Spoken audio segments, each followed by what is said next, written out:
ইয়াৰ পিছত ৰাজ্য চৰকাৰৰ যিমান কৰ্মচাৰী আছে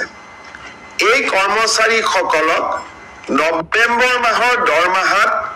আমি 1000 টকা অতিৰিক্ত কৰি দিম 1000 টকা লৈ তেওঁলোকে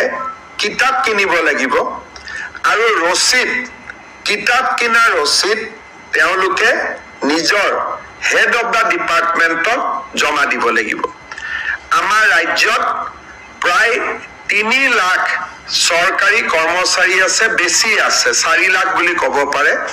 তার মানে রাজ্য সরকারে 40 কোটি টাকা খালি কিতাপ কিনার বাবে ব্যয় করিব যদি কোনোবা কর্মচারীয়ে টাকাটো লৈ গৈ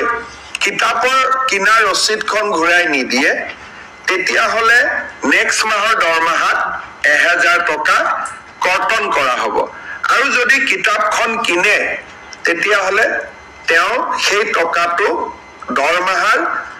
অতিৰিক্ত হিচাপে লাভ কৰিব শেষত কিতাপৰ বৰ্ষ উপলক্ষে এইবাৰ ডক্টৰ ভূপেন হাজৰিকাৰ নামত ৰাজ্য চৰকাৰে প্ৰকাশ কৰা পুথি এখন 1 জানুৱাৰী তাৰিখে পুৱা কৰি অসমৰ 12 লাখ পৰিয়ালক আমি বিতৰণৰ বাবে সিদ্ধান্ত লৈছো এই 12 লাখ পৰিয়াল মেইনলি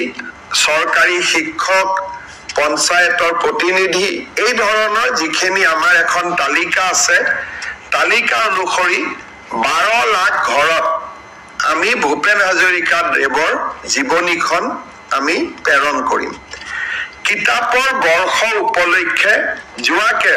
প্ৰেছ কনফাৰেন্সত আমি কৈছিলো যে 38 লাখ অৰুণোদয় হিতাধিকাৰীৰ পৰিয়াললৈও আমি সৰু কিতাপৰ পুস্তিকা এখন প্ৰেৰণ কৰিছো 45 বছৰলৈকেহে সেই সুবিধা থাকে 45 বছৰ পাৰ হৈ গলে সেই সুবিধা নাথাকে অৰ্থাৎ প্ৰমোশনৰ বাবে উদ্ধতম বয়স 45 বছৰ আছিল আজি কেবিনেটে